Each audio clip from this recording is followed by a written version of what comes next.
ভুলাতে পারে, বন্ধুকে ভুলা যাইতে পারে, রবকে ভুলে কেমন? আল্লাহকে ভুলে কি? এই জন্য আল্লাহ বলছে মা গাররাকা বিরাব্বিকাল কারীম। আমার বান্দা বলো না, আমার মতো দয়ালু মেহেরবান মালিক রব থেকে কে তোমাকে ভুলায় দিল? কে তোমাকে ভুলিয়ে দিল? কি এমন কারণ হলো বান্দা যে তুমি আমাকে ভুলে গেলে? আহ আল্লাহ এজন্য ফিকির করে, কেন নামাজ পড়বেন, কেন আল্লাহকে ডাকবেন, একটা বার মালিকের নাম বল। শুধু এই ফালতু কথা, শুধু গল্প।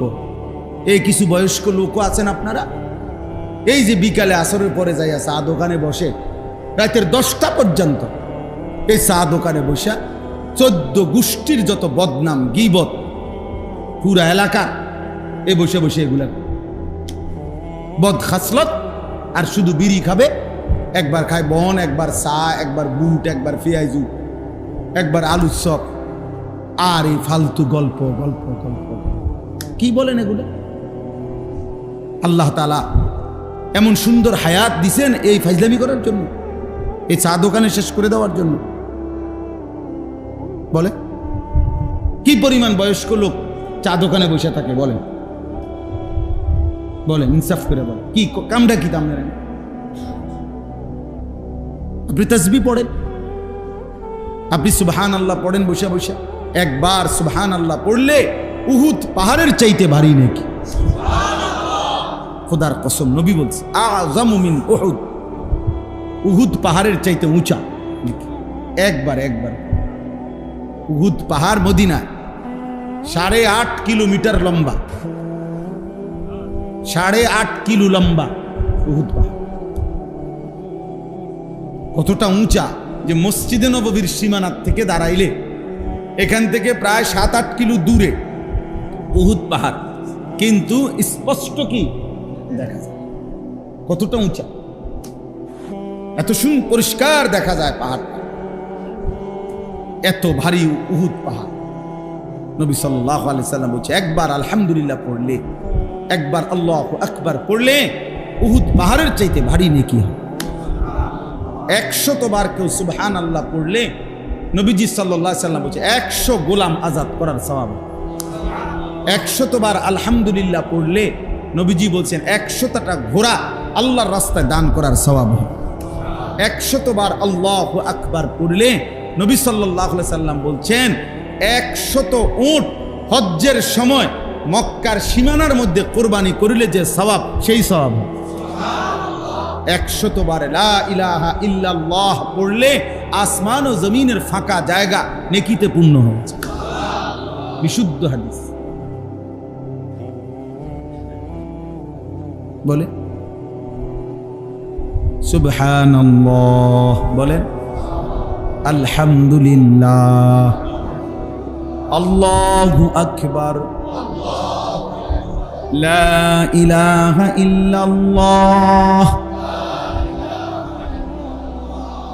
আস্তাগফিরুল্লাহ, আস্তাগফিরুল্লাহ, আস্তাগফিরুল্লাহ, সাল্লাল্লাহু আলাইহি ওয়াসাল্লাম, সাল্লাল্লাহু আলাইহি ওয়াসাল্লাম। এই 6 তাসবিহ পড়ব।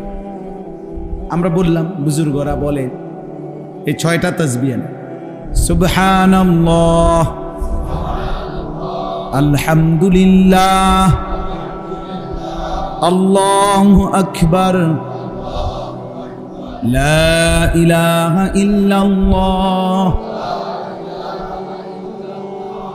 আস্তাগফিরুল্লাহ, সাল্লাল্লাহু আলাইহি ওয়াসাল্লাম।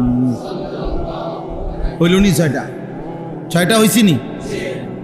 এর মধ্যে 4টা আল্লাহ তাআলার তাসবিহ, একটা আমার নিজের জন্য গুনাহ মাফ চাইলাম, একটা রাসূলুল্লাহ সাল্লাল্লাহু আলাইহি ওয়াসাল্লামের উপর দরুদ শরীফ পড়লাম। বাহ,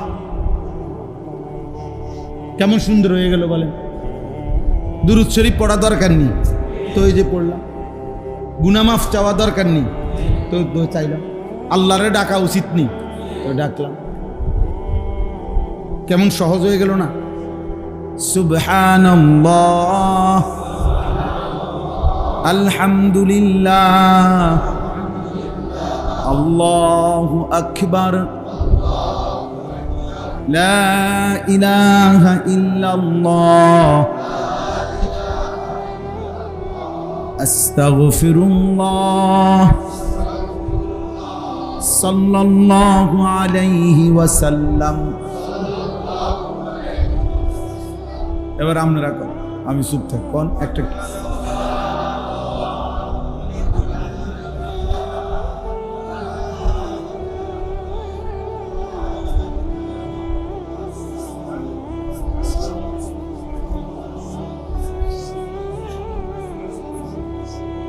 মনে রাখেন, যার মুখ দিয়া বের হয় নাই, মনে রাখে তোর উপরে খোদার লানত পড়ছে দেখে বাইর হয় না। বুঝো, তোর উপরে আল্লাহ নারাজ দেখে তোর মুখ দিয়ে তোর মালিকের নাম বের হয়। বদনসিব, দুর্ভাগা।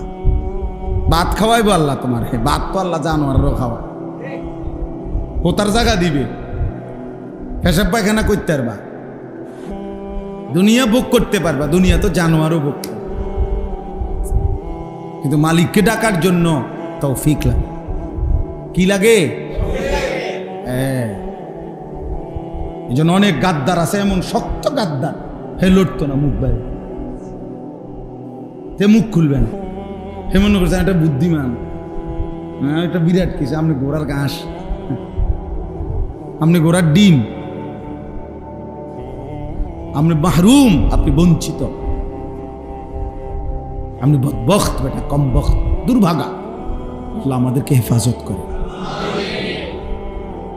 আল্লাহকে ডাকা অনেক বড় দৌলত, অনেক বড়, অনেক বড়।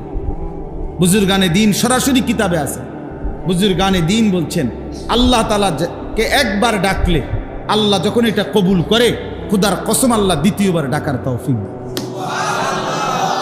বুঝেন না হিসাবটা? প্রথমবার ডাকলে যখন আল্লাহ কি করে, সাথে সাথে বান্দাকে আবার কি করে ডাকার তৌফিক দেয়। বারবার সে ডাকতে পারে, বারবার ডাক। এই জন্য এক নামাজ পড়ার পরে নিয়ম হলো, আরেক নামাজ পড়ার যখন আগ্রহ জাগে, তো বোঝা যায় পিছনের নামাজ আল্লাহ কবুল করছে, যেন পরের নামাজের জন্য আল্লাহ তাআলা চাহিদা, মনের আগ্রহ তৈরি করে দিছে। এই জন্য সকালের নাস্তা যখন কারো হজম হয়, তারই দুপুরের খানার চাহিদা হয়। দুপুরের খানা যখন হজম হয়, তারই রাত্রের খানার চাহিদা হয়। তাহলে বোঝা গেল রাত্রে খানার চাহিদা হয়েছে, পেটের ভোক লাগছে, মানে দুপুরের খানা হজম হয়েছে। ঠিক জোহরের নামাজ পড়তে মন চাইছে, তো এই যা প্রমাণ করে তার ফজর আল্লাহ কবুল করছে। আল্লাহ আমাদেরকে তৌফিক দান। বাকিগুলো আর ব্যাখ্যা না, শুধু তর্জমা বলি। 2 নাম্বার হলো ওয়া ইকামিস সালাহ, 5 ওয়াক্ত নামাজ।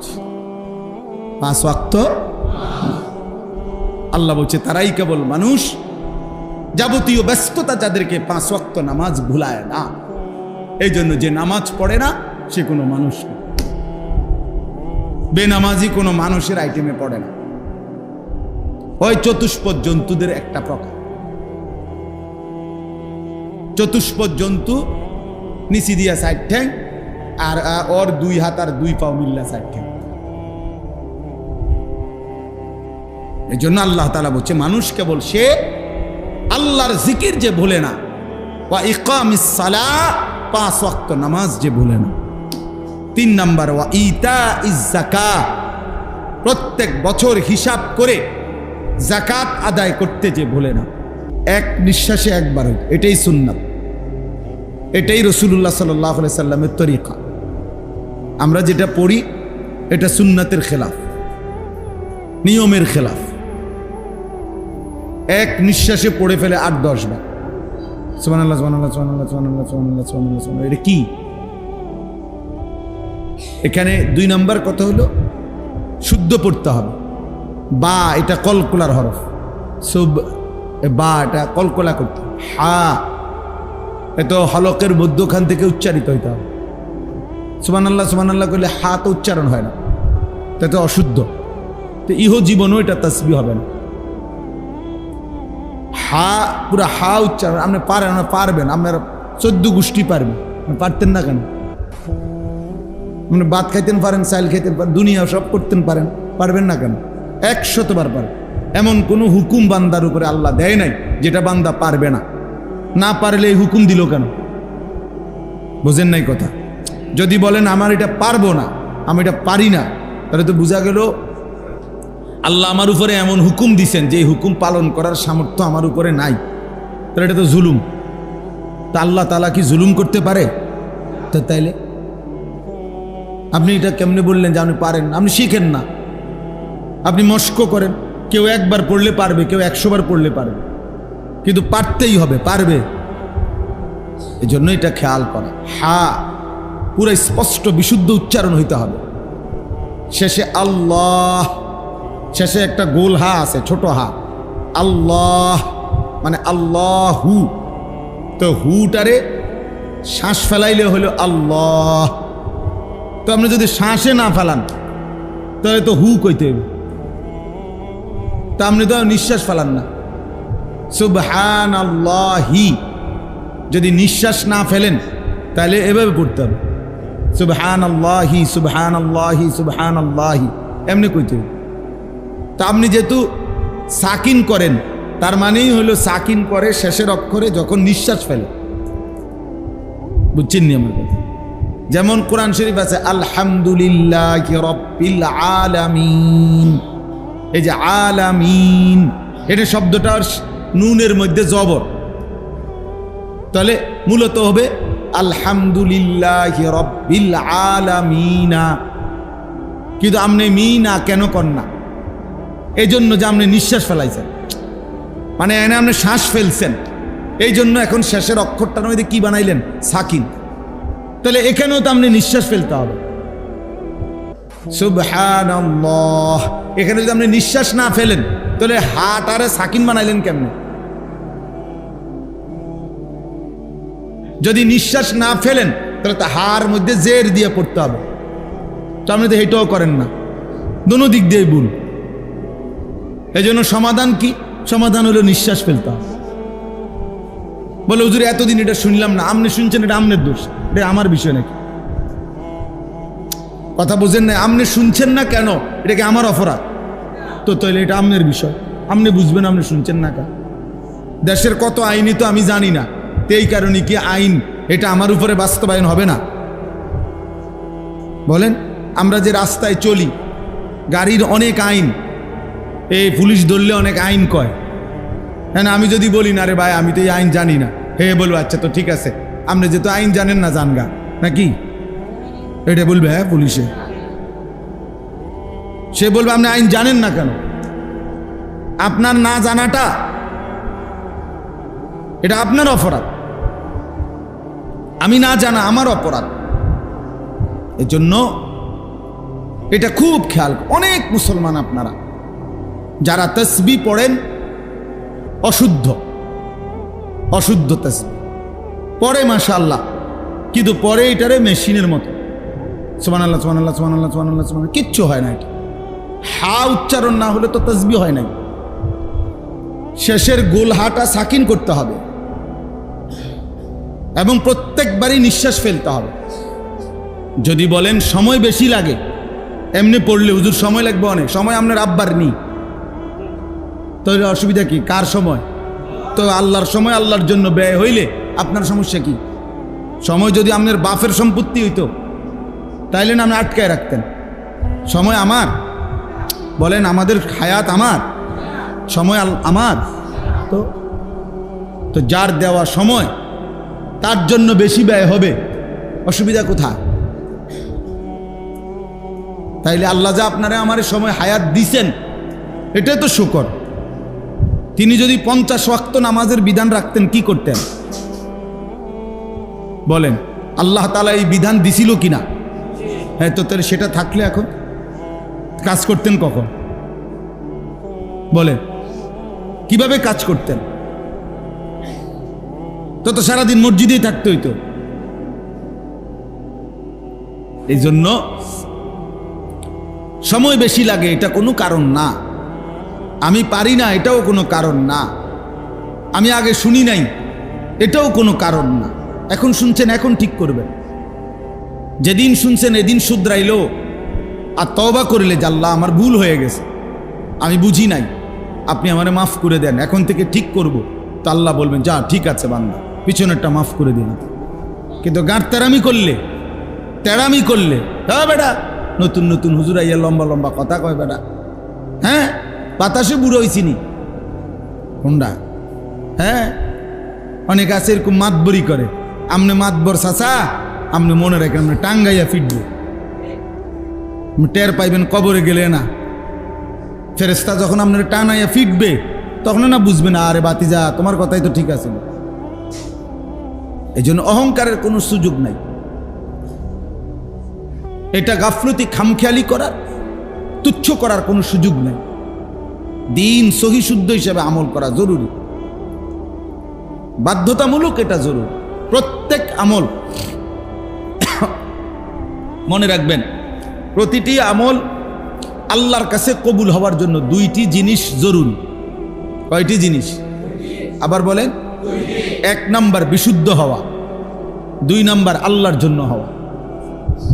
বলেন 1 নাম্বার কি, 2 নম্বর এটা বাধ্যতামূলক। মানুষের বাহাবা আর আল্লাহ গ্রহণ কবুল করা এক কথা না।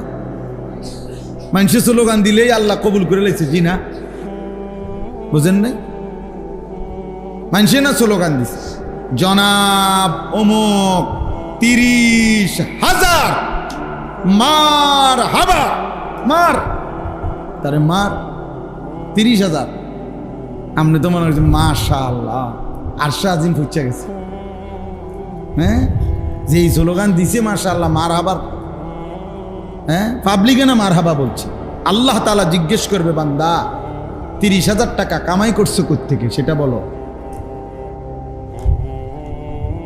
খোদার কসম হাসরের ময়দানে জবাব দিতে হবে প্রত্যেকটা মানুষকে, মিন আইনা ইকতাসাবা ওয়া ফীমা আনফাকা।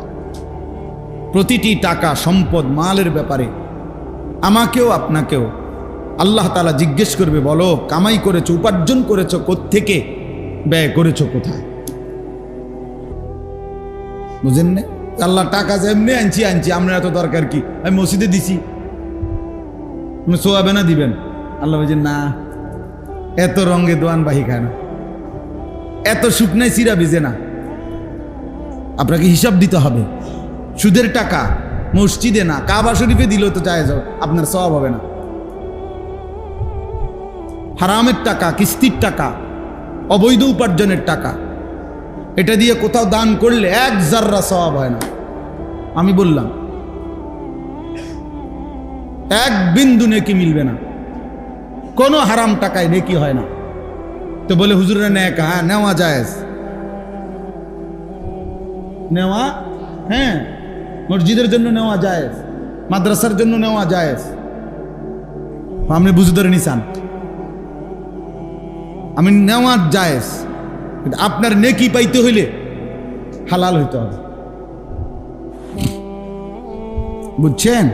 এটা জরুরি বিষয়, এটা গুরুত্বপূর্ণ বিষয়। আল্লাহ নবী সাল্লাল্লাহু আলাইহি ওয়াসাল্লাম বলছেন, ওয়ালা সাদাকাতুম মিন গুলুল, অবৈধ হারাম। ভাইয়া আমি কিচ্ছু দিতে বলিনি, নিজে নিজে চালাকি করার কি দরকার, একটার পর একটা আনতেছে, এটা হাতের বাড়ি খাইয়া পড়ে যাবে একটু পরে।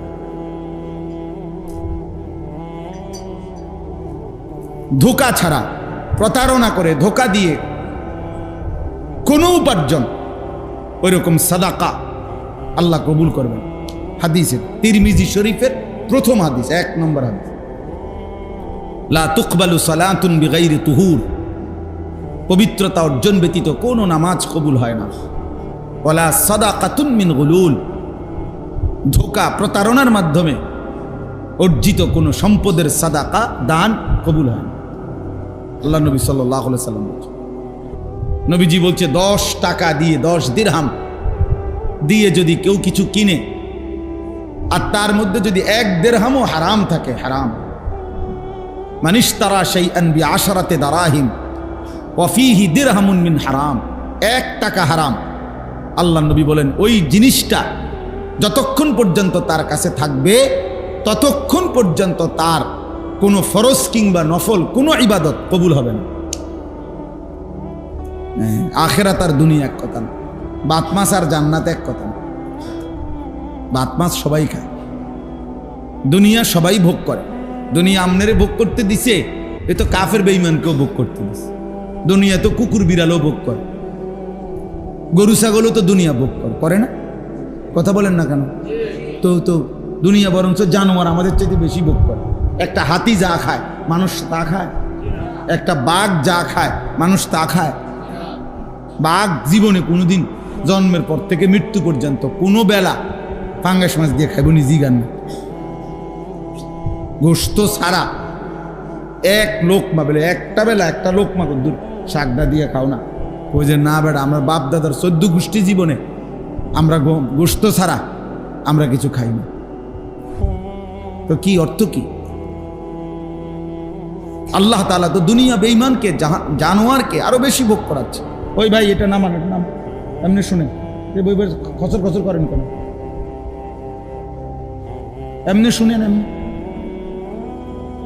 আকাম মানে কামই হলো মোবাইল। এটা নিয়ে জিন্দিগি বুঝাইয়া দিছে কেউ একজন যে তোমারে খোদা বানাইছে শুধু মোবাইল টিপতে। তোমার পৃথিবীতে আসার উদ্দেশ্যই এই মোবাইল। এটার মধ্যে শুধু ছবি উঠাইবা, একবার কাইত করে, একবার শীত করে, একবার হোতাইয়া, একবার লম্বা কইরা। বুঝেন নাই? এই জীবন, এই মোবাইলের একটা ছবি উঠানোর জন্য 1000 রকমের চুল পাল্টায়, 1000 রকমের জামা পাল্টায়, 1000 রকমের প্যান্ট বদলায়, 1000 রকমের স্টাইল বদলায়, 1000 রকমের জায়গা বদলায়। একবার গাছের তলে, একবার মাছের সাথে, একবার মুরকার লগে, একবার গরুর লগে, একবার ছাগলের সাথে, একবার হুজুরের লগে, একবার নায়কের সাথে। মানে যেটা পায় সবাই। এই ছেলে পেলেদের এই হাল। একটা ছবি কে দেখে? কার ছবি? কার মোবাইলে ছবির অভাব পড়ছে? কার কাছে নাই? বুঝেন? তামাশা দোস্ত, নিজেকে বোঝা উচিত আমি কি করছি, আমি কি করছি। একজন সুস্থ সবল মানুষের প্রতি সেকেন্ড দাম, প্রতি সেকেন্ড দাম। এক এক সেকেন্ড আল্লাহর দান। হায়াতের এক এক মুহূর্ত আল্লাহ তাআলার দান। হ্যাঁ, এক একটা নিঃশ্বাস আল্লাহর দান, আল্লাহর দান। এই নিঃশ্বাসের হিসাব আল্লাহর কসম দিতে হবে। সুম্মা লাতুসআলুন্না ইয়াওমাইদিন আনিন নাঈম। কোরআন শরীফে আল্লাহ বলছে, বান্দা আমি আমার প্রতিটি নিয়ামত সম্পর্কে অবশ্যই অবশ্যই জিজ্ঞেস করব।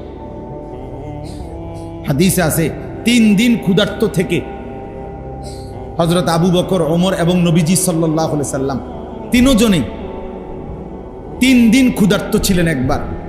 3 দিন পরে 2টা খেজুর আর একটু পানি পান করছে। আমি নিজে পড়ছি, এই আয়াতের তাফসিরে আছে। আহা ভাইয়া, নবীজি ওমরকে বলছে, ওমর আল্লাহর কসম এই 2টা খেজুর এবং এইটুকু পানি যা পান করেছ, এই ব্যাপারেও কিয়ামতের দিন তোমাকে আল্লাহ জিজ্ঞেস করবে যে এই 2টা খেজুর আর 1 ঢোক পানি যে পান করলা, এর কি শুকর আদায় করছো? ওয়াল্লাহি লাতুসআলু আন হাদান নাঈম। হাদিসের শব্দ, আল্লাহর কসম ওমর তোমাকে এই নিয়ামত সম্পর্কে জিজ্ঞেস করা হবে, এই খেজুর 2টা সম্পর্কে। রাগ হয়ে না ভাই, বুঝতে শিখে। এক এক সেকেন্ড হায়াতের দামে, এক এক আমার হায়াতই আমার সময়। মানুষের জীবন, মানুষের সময়, সময় ভিন্ন কিছু না। আমার ঘন্টাগুলোই আমার হায়াত, আমার মিনিটগুলোই আমার হায়াত। বুঝেন না? আমার বয়স এখন 44 বছর, তো মানে কি? এই পরিমাণ ঘন্টা, মিনিট, সেকেন্ড জমা হয়েছে দেখেই তো 44 বছর। 24 ঘন্টা গেলেই তো আমার হায়াতের একদিন হয়। হিসাব বুঝছেন না? তো এটাই তো হায়াত, যেটা সময় এটাই হায়াত।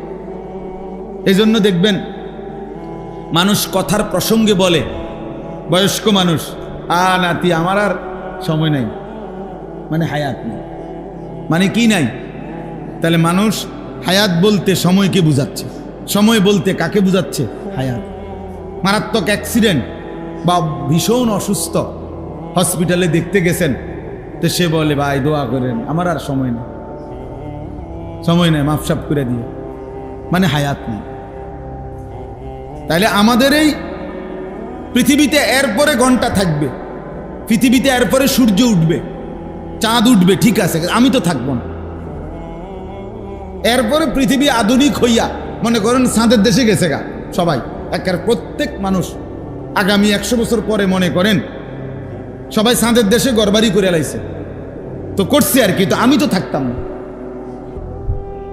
তো এরপরে মানুষ চাঁদের দেশে গেছে না মঙ্গল গ্রহে গেছে, আমার কি বলেন ভাই? এতে আমার লাভ কি? আমি তো নাই। কাজে আমার এইটুকু হায়াতি আমার সময়,